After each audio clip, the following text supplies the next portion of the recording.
जोरदार छींक जब पूरे शरीर में आता है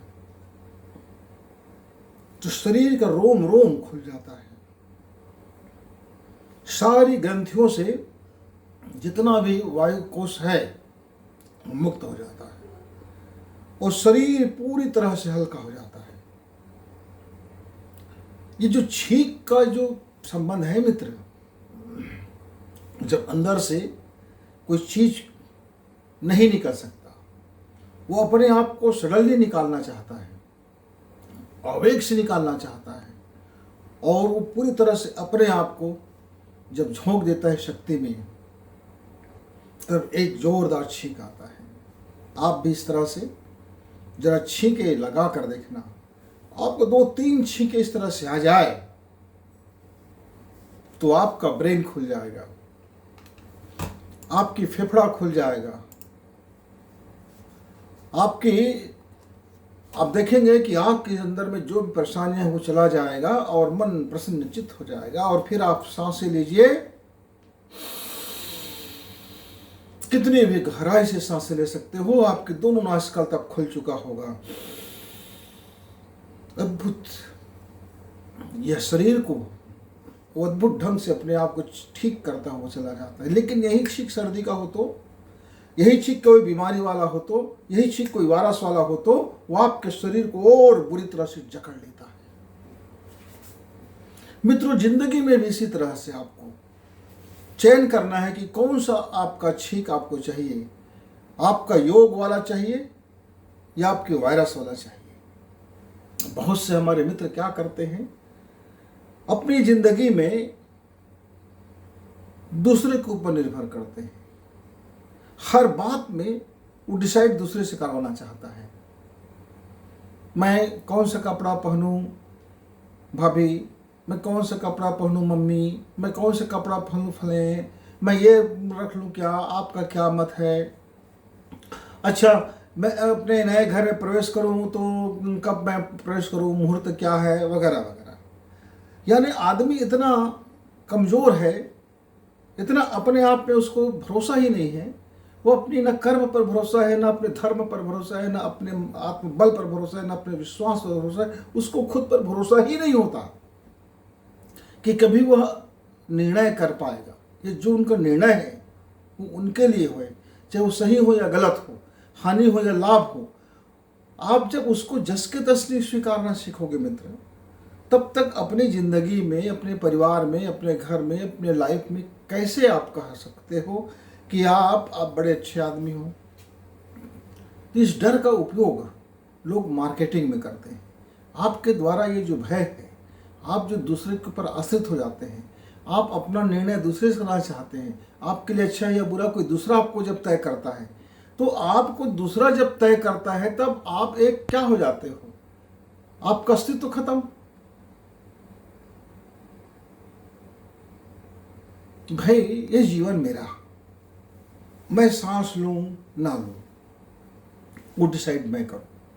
हाँ, कौन से सांस लेने से क्या होता है इसका मैं जरूर अध्ययन करूं, इस योग का अध्ययन करूं और अपने लाभ के लिए उपयोग भी करूं, प्रशिक्षण भी लूं, कलाएं भी सीखूं, ट्रेनिंग लूं, एजुकेशन लूं, पढ़ाई करूं, अध्ययन करूं, सत्संग करूं, जो आवश्यक हो सारी चीज करूं।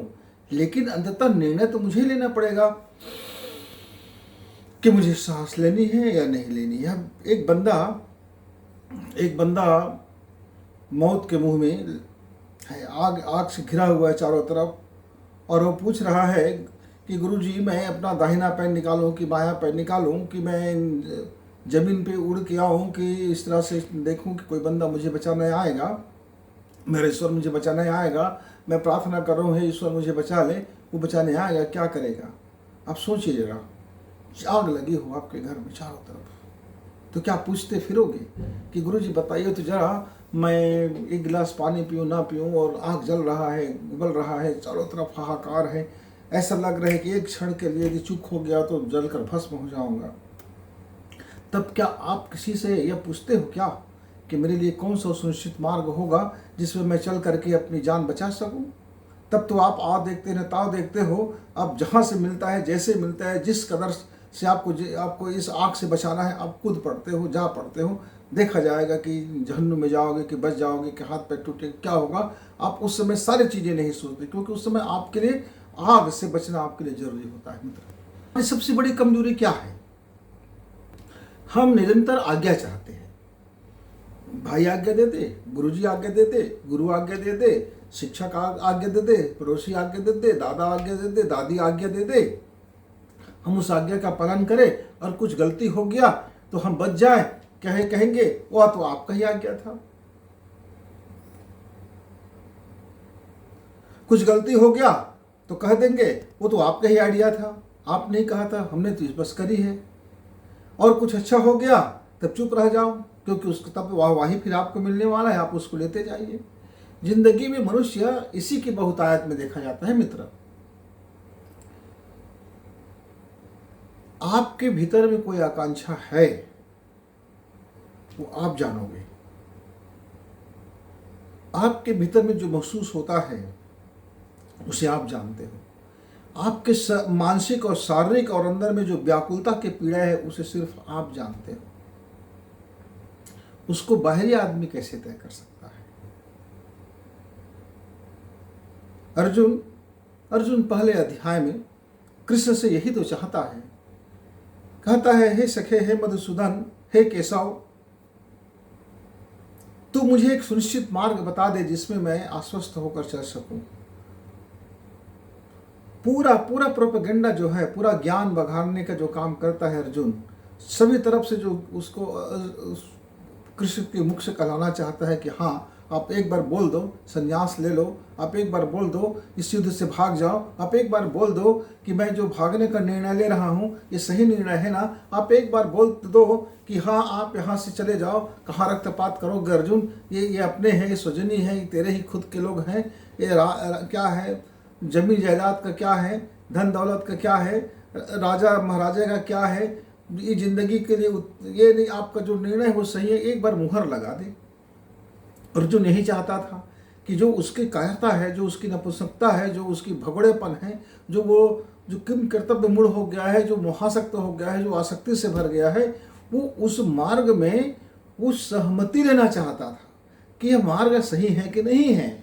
वो आश्वस्त होना चाहता था कृष्ण से, ताकि कल कोई बात हो तो अर्जुन कह सके कि यह मेरा निर्णय नहीं है, ये तो मुझको कृष्ण सखे ने बताया था, केशव ने बताया था, माधव ने कहा कि उसी ने तो मुझे कहा था संन्यास ले लो, तो मैं तो ले ले, नहीं तो मैं तो महाभारत को यूं करके जीत गया होता।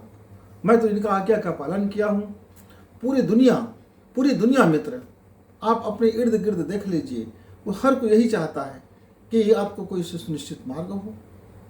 वो अपने लिए मार्ग ढूंढना नहीं चाहता, अपनी महाभारत लड़ना नहीं चाहता, अपना द्वंद्व नहीं देखना चाहता, अपने हिस्से की वह कर्तव्य नहीं करना चाहता, अपने हिस्से का वह जादुई आंकड़ा पार नहीं करना चाहता, अपने हिस्से का कोई मेहनत नहीं करना चाहता, अपने हिस्से का कोई कंटक नहीं निकालना चाहता, अपने हिस्से का कोई फावड़ा कुदाल नहीं चढ़ाना चाहता, अपने हिस्से का कोई मार्ग ढूंढना नहीं चाहता, वो अपने हिस्से का कोई शोध कार्य करना नहीं चाहता। वो सिर्फ ये चाहता है कि एक रास्ता बना हो राजमार्ग, बस उस पर चलने के लिए कोई सवारी मिल जाए तो उस पर बैठ करके चलना, क्या कोई सवारी मिल जाए तो उस पर बैठ जाए, और ईंधन दूसरे का हो, गाड़ी दूसरे का हो, और ड्राइवर कोई दूसरा व्यक्ति हो, कंडक्टर कोई दूसरा व्यक्ति हो, आप सिर्फ उस पर सवार हो जाओ और आपका मंजिल मिल जाए।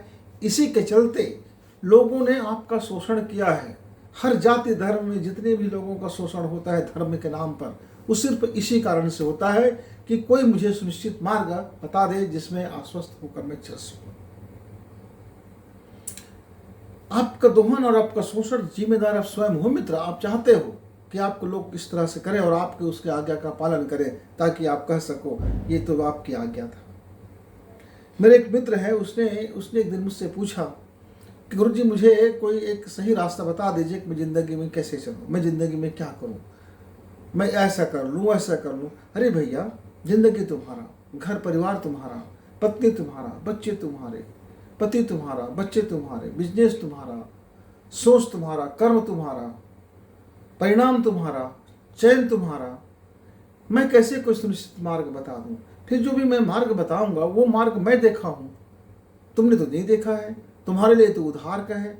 अब मित्र, किसी व्यक्ति को आटे दाल का भाव नहीं मालूम, किसी व्यक्ति को 1 रुपये कमाई करके 1 रुपये कमाने का कीमत नहीं मालूम, किसी व्यक्ति ने कभी जीवन भर कोई कमाई नहीं किया, पसीना की एक बूंद नहीं गिराया है, और उसको आप उनके जेब में, उनके हाथ में करोड़ थमा दोगे तो आदमी पगला ना जाएगा, वो आदमी पागलपन में बंदरबाट ना कर लेगा।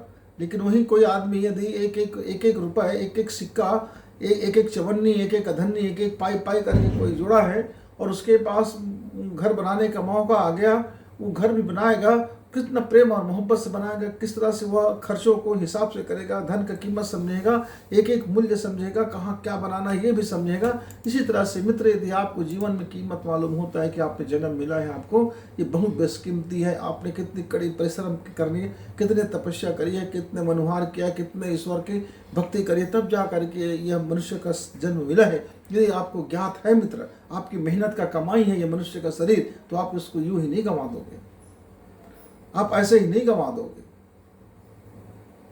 ठीक है, मार्गदर्शक की जरूरत होता है, तो मार्गदर्शक मतलब क्या है? जो आप मार्ग चलना चाहते उसके बारे में पूछो तो बता देगा कि मार्ग में ऐसा ऐसा है, चयन तो आपको करना है। मैंने अपने गुरुदेव से जब मुलाकात करी, मिला मैंने उनसे, तो उनसे मुझे पूछा, बसंत बताओ तुमको क्या चाहिए, तुम मुझसे क्या अपेक्षा करते हो, क्या तुम्हारी आकांक्षा है? तो मैंने अपने गुरुदेव से इतना ही कहा कि गुरुदेव, आप मेरे ऊपर इतना ही कृपा करें कि मेरे हाथ में कंडील पकड़ा दे, कंडील पकड़ा दे। मैं जिस रास्ते पे चलना चाहूँ वो रास्ता मुझे बराबर 2 कदम दिखाई दे। मैं 2 कदम का मूल्यांकन कर लूँ, उसके बाद मैं खुद निर्णय करूँगा कि मुझको इस मार्ग पे चलना है कि नहीं चलना है। उसका लाभ हानि सब मेरा। गलत मार्ग चयन करके मैं चलूँगा तब उसके में जो भी परेशानियाँ होंगी, जो भी नुकसान होगा, वो सब मेरा। और यदि वो 2 कदम को मैं चयन कर लिया, वो अच्छा मिल गया, तब भी वो मेरा ही है, क्योंकि चयन मेरा है, परिणाम मेरा है, भुगतना मुझको है। लाभ है तो लाभ, हानि है तो हानि। लेकिन बस आप इतना ही कृपा करना गुरुदेव कि कंडील पकड़ा देना और कंडील बुझने ना पाए, इस बात का आप ध्यान रख देना, जरा ख्याल रखा देना मुझको। जब कभी उस कंडील में कालिमा जम जाए, जब कभी उस कांच में राख जम जाए, पूरी तरह से धूल जम जाए और बाती भी कूल आ जाए और वो बाती बुझने लगे, तेल खत्म हो जाए, बाती खत्म होने के कगार में आ जाए, तब मुझे आप बता देना गुरुदेव। गुरुदेव मुझे बता देते हैं। मेरे जीवन में एक भूचाल ले आता है, मेरे जीवन में एक पीड़ा ले आता है, मेरे जीवन में एक प्रश्न ले आता है, मेरे जीवन में एक चोट ले आता है। मैं समझ जाता हूँ कि दीपक में गुल जम गया है। मैं समझ जाता हूँ जब कोई पीड़ा आता है तो मेरी कंडील का कांच जरा धुंधला गया होगा। मैं शायद साफ साफ देख नहीं पा रहा हूँ रास्ते को, क्योंकि मेरे कंडील में धुंधला हो गया है। और फिर मैं अपने गुरु की कृपा समझ करके अपनी अंतर्ज्ञान, अपनी तपस्या, अपनी पात्रता, जो भी कचरा जम गया उसको साफ सफाई करता हूँ और मुझे मेरा 2 कदम मुझे दिखाई दे जाता है। मित्र, गुरु का काम उतना ही है, मित्र का काम उतना ही है, सखे का काम उतना ही है, कृष्ण का काम उतना ही है। रास्ता तो स्वयं अर्जुन को तय करना है। चयन तो अर्जुन को करना है कि भागना है कि संन्यास लेना है, भगोड़े बनना है कि युद्ध करना है, कि प्रतिशोध लेना है कि बदला लेना है, कि क्या करना है, कौन सी भूमिका में वो अपने आप को महाभारत में रखना है, वो खुद को उसको तय करना है। भीष्म पितामह ने खुद को तय कर लिया था, भीष्म प्रतिज्ञा करके बांध लिया था उसने सिंहासन से, वो कुछ न कर सकता था। दुर्योधन ने भी अपने आप को बांध लिया था। वो अपने आप को समझ रहा था कि मेरा हक है, मेरी हक की लड़ाई है और मैं इसके लिए मैं कोई अपराध नहीं कर रहा हूँ, मैं अपने हक की रक्षा कर रहा हूँ। मित्र, गुरु द्रोण ने भी अपने को बांध लिया था, गुरु होने के नाते मैं कौरव का गुरु हूँ, मैंने इनका राजजन्म खाया हुआ है, मैं इस राज्यसभा का एक मेंबर हूँ, सदस्य हूँ, तो मैं इनके तरफ से मुझे लड़ाई लड़ना है, चाहे धर्म हो या धर्म हो। वो परिणाम जानता था कि वह धर्म में पक्ष में खड़ा है, जो कि उचित नहीं है, लेकिन बांध लिया था खुद को। चयन उनका था। अश्वत्थामा का भी चयन उनका ही था। कर्ण ने भी चयन कर लिया था अपने मित्र के पक्ष में, कहा कि मैं अपनी मित्रता धर्म निभाऊंगा। वो जानता था कि मैं धर्म के पक्ष में खड़ा हूँ, लेकिन धर्म मेरी मित्रता है और मैं अपनी मित्रता धर्म निभाऊंगा। उसने ये नहीं कहा कि मुझे कोई सुनिश्चित मार्ग बता दे कि मैं कहाँ चलूँ। कृष्ण चाहते थे कि भीष्म पितामह को मार्ग बता दे। कृष्ण चाहते थे कि गुरु द्रोण को मार्ग बता दे, धर्म का ये मार्ग है, इसे चयन करें। कृष्ण चाहते थे कि कर्ण को भी उसका मार्ग बता दे, ये मार्ग तुम्हारा है, ये तुम्हारा मार्ग नहीं है। वो चाहते थे दुर्योधन को भी कि तुमने गलत मार्ग चयन कर लिया, दुर्योधन सही मार्ग चयन कर ले। लेकिन आदमी अपने ही मार्ग में चयन करता है मित्र। वो दूसरे से केवल मन के लिए पूछता है। जब वो कन्फ्यूजन में आ जाता है तो वो चाहता है कि उनके कन्फ्यूजन कोई बिना हल करे दे दे। अब मान लीजिए मित्रों, एक पाइथागोरस प्रमेय सूत्र है, आप चाहते हो कि मैं पाइथागोरस प्रमेय लगा दूं, आप चाहते हो कि मैं वैदिक गणित लगा दूं, आप चाहते हो कि मैं चौघड़िया बता दूं, आप चाहते हो कि मैं जादुई अंकों में उसका परिणाम बता दूं, आप चाहते हो कि कौन से लग्न में कौन सी क्या चीज़ें होती है, कुंडली में क्या क्या दशा होती है, क्या महादशा होती है, मैं बता दूं।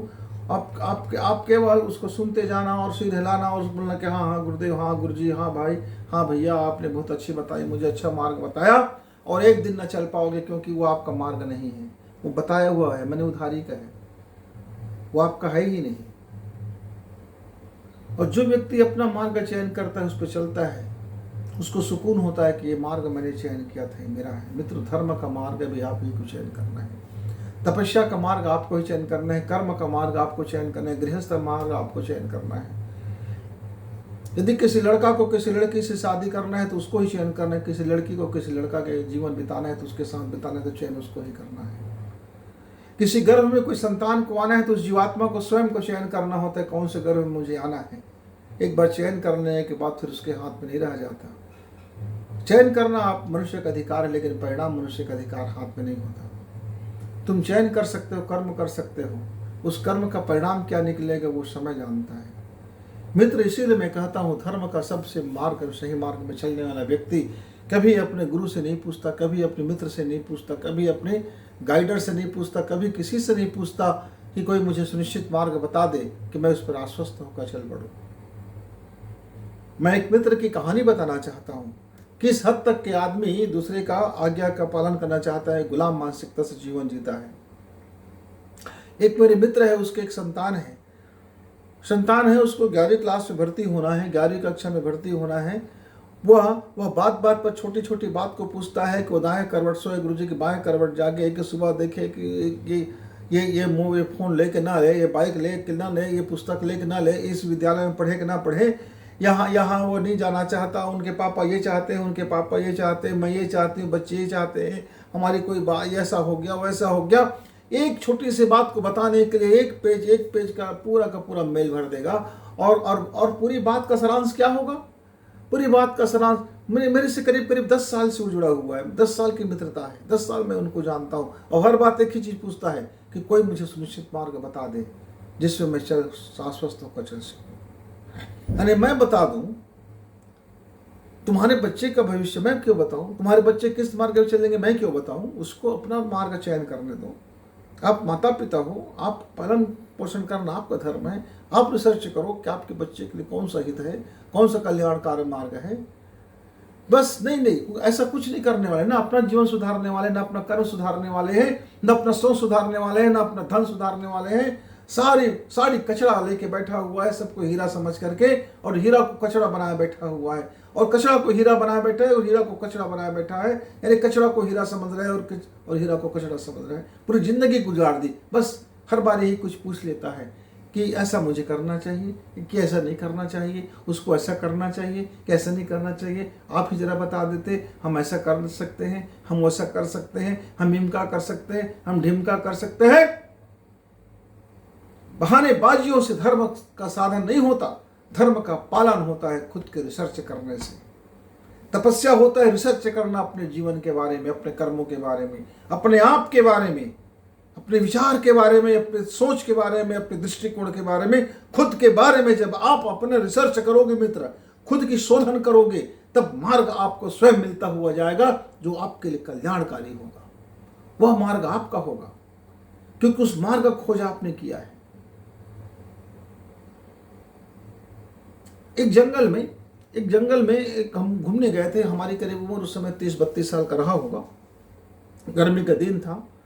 मैं ऐसे घूमने चला गया, थोड़ा सा अपने आप को अच्छा, मुझे कई बार घूमना अच्छा लग जाता है। चला गया, मोबाइल का ज़माना नहीं था। मैं उस गांव का नाम भी पूछना भूल गया था जिस गांव के मार्ग के अंदर से मैं जंगल में गया था। बस इतना जानता था कि जंगल का क्षेत्र जो है अमरकंटक की एक क्षेत्र है। अमरकंटक में पहाड़ियों की श्रृंखला है। और मैं एक गांव से मैं अंदर घुस गया। कुछ दूरी के बाद मालूम हुआ कि साइकिल चलना उधर मुश्किल भरी बात है, तो साइकिल को छोड़ दिया एक घर के बरामदे में। अब मैं पैदल चलने निकला। मेरे पास, मैं कितना बेवकूफ़ आदमी था कि मैं पानी भी नहीं रखा था, भोजन भी नहीं रखा था, मैं कुछ रखा ही नहीं था। और अल्हड़ में, मस्तीपन में मैं निकल गया। भूख लगी, प्यास लगा, बड़ी बेचैनी हो गया। जंगल का रास्ता है, जिधर देखते थे उधर से रास्ता जा रहा था, जिधर देखते थे उधर से कोई ना कोई पैडगरी जा रहा था, पगडंडियां जा रहे थे। इधर की पगडंडी जाऊं, उधर की पगडंडी जाऊं। अब शाम ढलने वाला था, शाम ढलने वाला था। भूख भी लग रही थी, प्यास भी लग रहा था। दिमाग में कुछ सूझ नहीं रहा था कि मैं कौन सी पगडंडी पकड़ूं जो मैं गाँव पहुंच जाऊँ, कोई ना कोई गाँव पहुंच जाऊँ। फिर मालूम नहीं कितनी दूर में गाँव होगा, पर यह तो सुनिश्चित था कि कोई भी एक पगडंडी पकड़ूंगा, ये गाँव तक मुझे पहुंचा देगा। अब मित्रों, मेरे अंदर में भय ने जन्म लेना शुरू किया। पता नहीं रात कहाँ से गुजारना पड़े, पता नहीं क्या से क्या होगा, कैसे होगा। मैं चुपचाप शांत बैठ गया। मतलब कि भागूंगा तो बनेगा नहीं, डरूंगा तो बनेगा नहीं, रोऊंगा तो बनेगा नहीं। गलती तो मेरी है कि मैंने किसी से मार्गदर्शन नहीं लिया, मैंने किसी से पूछा नहीं, कोई नक्शा नहीं बनाया, गांव का नाम भी नहीं लिखा, कितनी दूरी तक आ गया इसका भी अनुमान नहीं लगाया। गलती तो मेरी है। अब मैंने रिलैक्स हुआ और एक पगडंडी को, मुझे लगा कि इसमें आदमी ज़्यादा चलते हैं, इसमें आदमी का आवागमन कुछ ज़्यादा होता है। मैंने रिसर्च करना शुरू करी कि सारे पगडंडियों में ज़्यादा मार्ग अभी ताज़ा ताज़ा धूल किसमें से उड़ा हुआ है, ज़्यादा मनुष्य का अभी अभी वर्तमान में किसमें से चला हुआ है। क्योंकि जिसमें से ज़्यादा आदमी चला होगा निश्चित तौर से कहीं न कहीं नज़दीक के गाँव में पहले जाता होगा। और मुझे लगा कि एक पगडंडी ऐसा है जो इसमें से आदमी कुछ समय पहले इसमें से चले होंगे, कुछ जानवर इसमें से गए गुजरे होंगे, जो गाय गैया है, इस टाइप का जानवर जो गांव में देहातों में रखते हैं।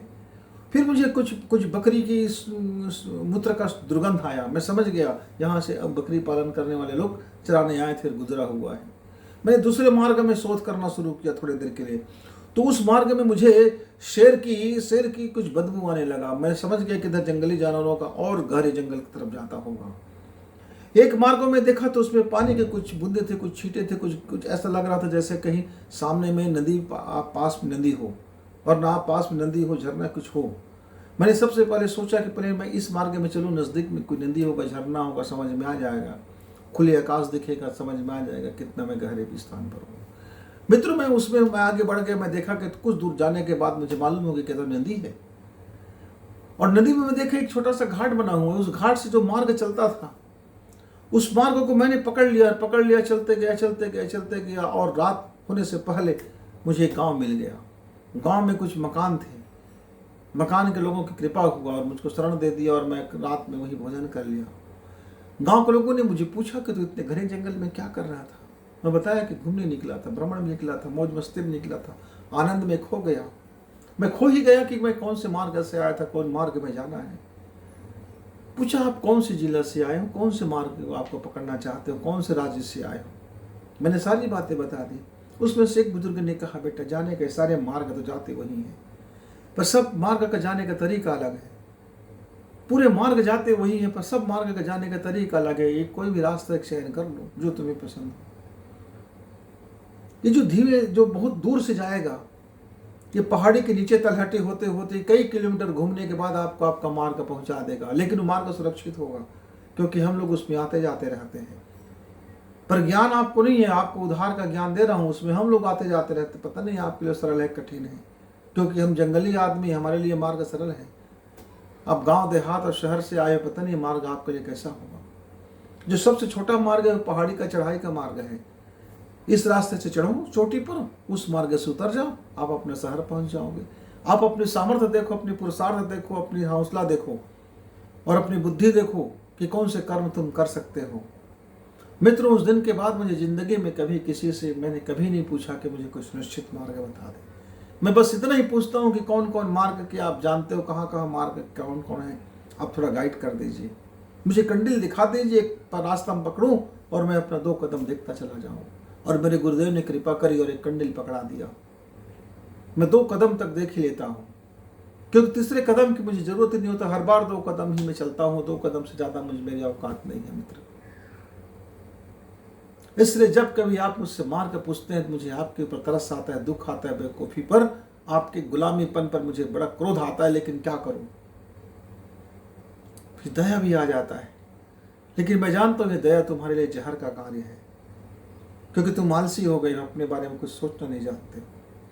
तुम अपनी महानता को खो रहे हो, तुम अपनी जीवन की एनर्जी को खो रहे हो, तुम अपनी महाभारत लड़ने के बजाय सरेंडर हो रहे हो, तुम अपनी द्वंद्व लड़ने के बजाय तुम सरेंडर हो रहे हो, तुम अपने औकात बढ़ाने के बजाय तुम सरेंडर हो रहे हो, तुम अपने पुरुषार्थ करने के बजाय तुम सरेंडर हो रहे हो। ये सरेंडर देख करके मुझे बड़ा दुख होता है, तुम्हारे भगोड़ेपन को देख करके तकलीफ हो जाता है मुझे। अंदर गुस्सा आता है कि मेरा मित्र और भगोड़ा, लानत है मुझ पर। इसीलिए मैं कोई सुनिश्चित मार्ग नहीं बताता हूं, क्योंकि वो मार्ग मैं चला हूं, आपके लिए मार्ग सही है कि नहीं मालूम। अर्जुन ने कृष्ण से कहा, मुझे एक मार्ग बता दे सके, हे केशव, हे माधव, मैं क्या करूं? कृष्ण एक ही चीज कहे कि उठाओ गांडी, करो टंकार, बजाओ दुमदुभी, करो शंखनाद, ये महाभारत का तुम विजेता हो, ये तुम्हारे ही लिए है। अपना परिक्रम दिखाओ, अपना पुरुषार्थ दिखाओ। ये क्षण भागने के लिए नहीं है, यह क्षण संन्यास के लिए नहीं है, यह क्षण पीठ दिखाने के लिए नहीं है, यह क्षण इधर उधर बातों में गंवाने का नहीं है। ये क्षण है तो सिर्फ एक ही है कि अपना परिक्रम, अपना पराक्रम दिखाओ, अपना पुरुषार्थ दिखाओ, अपना होने का मायने सिद्ध करो। और मित्र, फिर युद्ध की जब दुमदुभी बजी, शंखनाद हुआ, अर्जुन जब रोमांचित हुआ और मार्ग का चयन उसने खुद किया कि हाँ, युद्ध में करूंगा, तभी कृष्ण ने युद्ध की शुरुआत करी। कृष्ण ने कभी नहीं कहा कि तुम युद्ध को शुरू कर दो। कृष्ण ने कहा कि तुम्हें चयन करना है, कि युद्ध करना है, कि भगोड़े भोके भाग जाना है।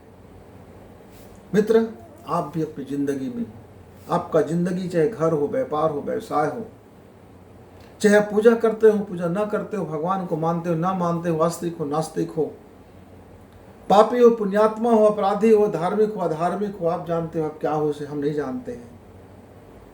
किस मार्ग पे आपको चलकर अपना इस सांसों को जीना है, इस सांसों का अंत करना है, इस शरीर की यात्रा को, इस जन्म की यात्रा में आपको कहां से कहां गुजरना है, कौन से मार्ग का तय करना है, उसे आपको ही चयन करना चाहिए। हर बंदा को अपना मार्ग का चयन खुद करना चाहिए।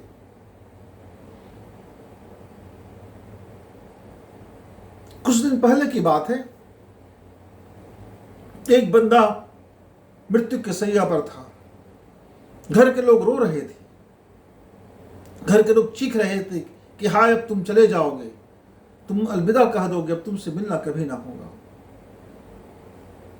लोगों ने कहा, सब लोग जा रहे हैं देखने, गुरुजी आप भी चले जाते। मैं बोला क्या करूंगा देख करके, मरता हुआ व्यक्ति देख करके क्या करूंगा? आप कहो कोई नया जन्म बच्चा बालक लिया तो उसको देख लेता हूँ, क्योंकि उसके पास पूरी जिंदगी है, कुछ अपने रास्ता चयन करने का एक मार्ग है। वो तो जो चल रहा था चला गया, जिस मार्ग में चलना है चला गया। लेकिन लोगों ने काफ़ी जिद करी और आप भी ऐसे करते, चलो चलो चलते करके मुझे भी जाना पड़ा। मैं उनके पास बैठ करके पूछा, मरने का सुख है, मरने का दुख है?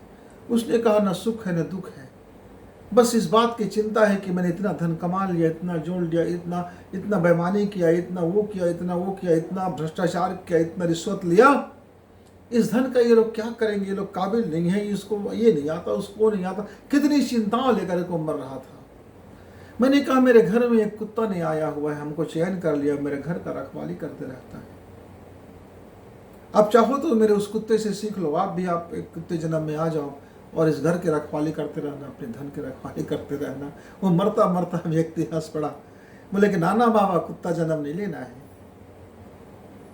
और एक हिचकी आया और वो सीधा स्वर्गवास चले गए। मित्रों, मृत्यु से पहले भी आपको एक मार्ग का चयन करना है, आपको कि आपके कौन से मार्ग में नई यात्रा शुरू करनी है। जिंदा रहते हुए, शरीर के रहते हुए भी आपको चयन ही करना होता है कि आपको कौन से मार्ग में चयन करना है। इसलिए हमसे यह ना पूछो कि आपके लिए कौन सा मार्ग है, ये सुनिश्चित बता दे ताकि आप आश्वस्त होकर चल सको। मैंने अपने गुरुजी से कभी नहीं पूछा कि मेरे लिए कौन सा मार्ग अच्छा है गुरुदेव, आप मुझे वो मार्ग बता दो जिससे मैं आश्वस्त होकर चल सकूं, क्योंकि मैं जानता हूं उधार का ज्ञान मेरे लिए किसी काम का नहीं है, उधार का संपत्ति मेरे लिए किसी काम का नहीं है, उधार का प्रेम मेरे लिए किसी काम का नहीं है, उधार का परिवार मेरे लिए काम का नहीं है, उधार का कोई चीज़ मेरे लिए काम का नहीं है। जो मेरा है, मेरे पुरुषार्थ जो मुझे मिलेगा, अच्छा मिले बुरा मिले जो भी होगा वो मेरा अपना होगा। मैं कह तो सकूंगा कि हाँ मैंने अपने पुरुषार्थ से इसे कमाया है, ये मेरा अपना है। ये वो रास्ता यदि गलत हो गया मेरे लिए तो मैं कह तो सकूंगा रास्ता का चयन मैंने किया था, हो गया गलत तो हो गया, हम फिर रास्ता बदलेंगे, हम फिर एक रास्ता का चयन करेंगे, हम फिर उस मार्ग में चल करेंगे। मित्रों जीवन में बहुत से रास्ते हमसे गलत हो जाता है, हम उस रास्ता को छोड़ करके फिर दूसरा रास्ता का चयन का मार्ग करते हैं और एक नए रास्ता में फिर ढूंढ निकालते हैं। जिंदगी इसी का नाम है कि अपने लिए रास्ता चयन करो, अपने रास्ता ढूंढो, अपने पगडंडी पे चलो या अपने राजमार्ग पर चलो।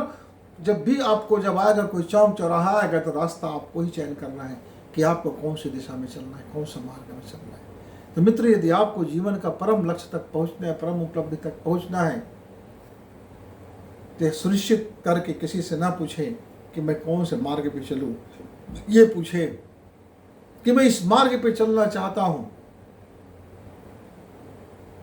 मैं इस मार्ग पे चल सकूं, इसके लिए मुझे आशीर्वाद दें, इसके लिए मुझे कंडील दे दे ताकि मेरा रास्ता अंधेरा हो, झंझावात हो, तूफान हो तो मैं अपना मार्ग में अच्छा या बुरा जो भी चीजें मैं उसको देख सकूं। मित्र लोग आपको कंडील दे देंगे, जब तक आप अपने कंडील से अपना मार्ग का चयन करें तब तक विदा। नमस्कार, धन्यवाद।